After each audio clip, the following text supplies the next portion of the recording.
Noong December 5, 2021, isang Ariane 5 rocket ang lumipad mula sa Guyana Space Center sa French Guyana.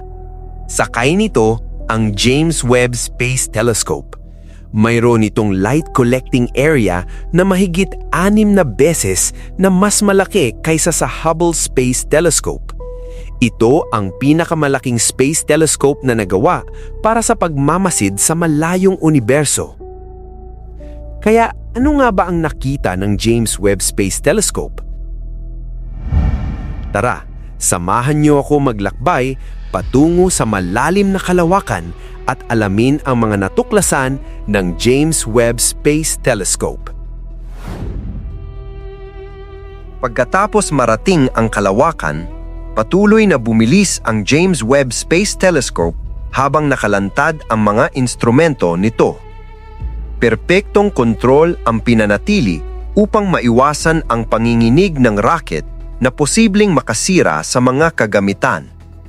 Nang magsimula itong lumayo mula sa Earth, humiwalay ang James Webb Space Telescope mula sa bahagi ng makina nito.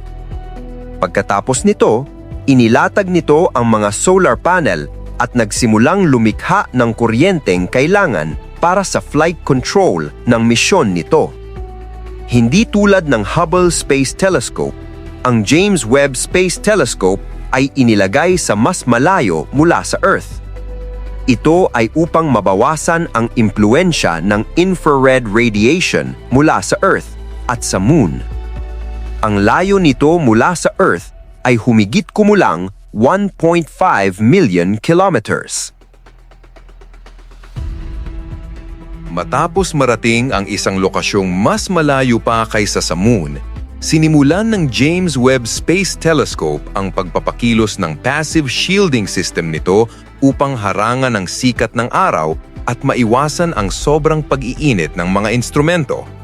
Ganap nitong hinaharangan hindi lamang ang sikat ng araw, kundi pati ang infrared radiation na nagmumula sa Earth at sa Moon.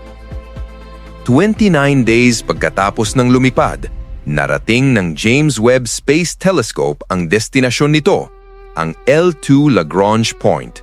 Ito ay isang posisyon sa solar orbit ng Earth na matatagpuan sa kabila ng Earth kung saan ito ay gumagalaw sa parehong bilis ng Earth habang umiikot sa araw. Sa lokasyong ito, mas malakas ang centrifugal force kaysa sa gravity. Sa pamamagitan ng pagbabalanse ng malakas na centrifugal force at ng gravity ng Earth, nagagawa ng James Webb Space Telescope na manatili sa isang matatag na posisyon at palaging panatilihing nakaharap ang mga instrumento nito palayo sa araw, Earth at Moon. Narito ang Jupiter, ang pinakamalaking gas planet sa solar system. Mayroong 4 na gas planets sa solar system at bawat isa ay may kanya-kanyang natatanging katangian. Kabilang sa mga ito, ang mga natatanging pattern ng Jupiter ay nagbibigay ng pakiramdam ng kosmikong misteryo. Nakunan ng James Webb Space Telescope ang imahe ng higanteng planetang ito. Ang instrumentong ginamit ay ang NIRCam. Nakakakita ito ng electromagnetic waves kung saan ang pinakamaikling wavelength ay lumilitaw na orange at ang pinakamahabang wavelength na malapit sa infrared ay hindi nakikita ng mata ng tao. Sa imahe, ang maiikling wavelength ay lumilitaw na asul at ang mahahabang wavelength ay lumilitaw na pula. Ang mga asul na bahagi sa larawan ay magmumukhang orange sa mata ng tao, habang ang mga pulang bahagi ay hindi makikita ng walang mga instrumento. Sa hilaga at timog na mga pole ng Jupiter, makikita ang malalaki at makakapal na aurora. Ang Great Red Spot, na sapat ang laki upang lamunin ang Earth, ay lumilitaw na maputi dahil ito ay sumasalamin ng sikat ng araw. Ang puting kulay na ito ay nagpapahiwatig ng liwanag na nagmumungkahi na ito ay matatagpuan sa mataas na altitude. Posibleng ang ibabaw ng Jupiter ay mas hindi pantay kaysa sa dating inaakala, at ito ay dahil sa paglipat ng init na nagaganap sa buong planeta. Ito ay isang mas malawak na tanawin ng Jupiter na kuha ng James Webb Space Telescope. Ang mga aurora sa mga pole nito ay nagniningning ng maliwanag sa infrared. Sa labas lamang ng Jupiter, makikita ang mahihinang singsing.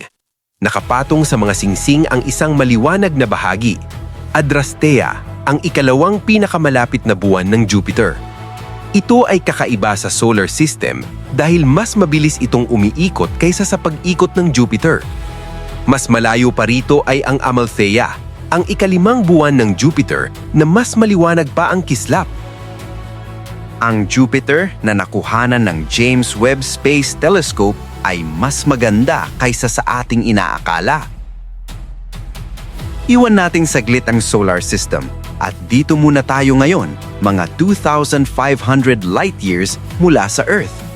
Bagamat ang 2,500 light years ay tila napakalayo, ito ay medyo malapit lamang kung isasaalang-alang na ang Milky Way ay may lapad na 100,000 light years. Ito ang NGC 3132. Malapit sa gitna ng nebula na ito ay nagniningning ang isang white dwarf na naglalabas ng matinding ultraviolet radiation na nagbibigay liwanag sa buong nebula. Maglakbay pa tayo ng mas malayo mula sa Earth. Narito ang Carina Nebula. Naglalaman ito ng ilan sa pinakamaliwanag na mga bituin sa Milky Way. Eta Carinae sa konstelasyon ng Carina at HD 93129A. Karamihan sa ningning ng nebula ay nagmumula lamang sa dalawang bituing ito. Dahil sa sobrang liwanag nila, kinakailangang gumamit ng dimming filters. Ang bawat isa ay may mas na mahigit 100 beses kaysa sa araw at liwanag na umaabot hanggang 5 milyong beses na mas malakas. Nakakuha ang Hubble Space Telescope ng imahe ng Carina Nebula. Ngayon, tingnan natin kung ano ang ibinunyag ng James Webb Space Telescope. Sa itaas na kaliwa, may isang istrukturang tila nakausli na parang bundok. Pinaniniwalaang ito ay binubuo ng mainit na plasma gas at alikabok na naiilawan ng matinding ultraviolet light. Ang mga pattern ng nebula ay detalyadong-detalyado na may mga bituin ng iba't ibang antas ng liwanag na nakakalat sa buong tanawin. Susunod ay ang Stephan's Quintet, 5 galaxy na magkakalapit sa direksyon ng Pegasus. Ito ay isang galaxy group na nabuo mula sa maliit na bilang ng mga galaxy na nagsama-sama. Narito ang imahe mula sa Hubble. Isa itong kawili-wiling tanawin na magpapakita ng iba't ibang uri ng galaxy sa isang maliit na rehiyon. At narito naman ang imahe mula sa JWST. Kapag sinuri ang background, makikita ang hindi mabilang na mga galaxy. Bagamat mataas na ang resolusyon ng imahe ng Hubble, ang sa JWST ay nasa ibang antas. Ang gas at alikabok na nagambala dahil sa banggaan o interaksyon ng mga galaxy ay malinaw na nakunan. Ang imaheng ito ay naglalaman ng 150 million pixels at binuo mula sa 1,000 magkahiwalay na exposure. Sa unang bahagi ng universo, ang mga galaxy ay madalas na ganito kalapit sa isa't isa, paulit-ulit na nagbabanggaan at nagkakaugnayan. Ang mga prosesong ito ay maaaring humantong sa pagbuo ng mga bagay na naglalabas ng napakalaking enerhiya. Ito ang SMACS 0723. Isang napakalaking galaxy cluster na matatagpuan 4 billion light years mula sa Earth. Narito ang imahe ng rehiyong ito mula sa Hubble. Bagamat maraming celestial object ang makikita, tila madilim ito dahil sa napakalaking layo nito. Narito naman ang imahe mula sa JWST. Maraming bagay ang malinaw na nakikita at maraming galaxy ang tila baluktot. Ito ay tinatawag na gravitational lensing. Ang napakalaking mass ng higanting galaxy sa gitna ay binabaluktot ang espasyo-panahon. Ang liwanag mula sa mga galaxy sa likuran nito ay nababaluktot dahil sa distorsyong ito. At mula sa pananaw ng Earth, nakikita natin sila sa ganitong anyo. Alam natin mula sa general relativity na ang mass ay kayang baluktutin ang espasyo-panahon.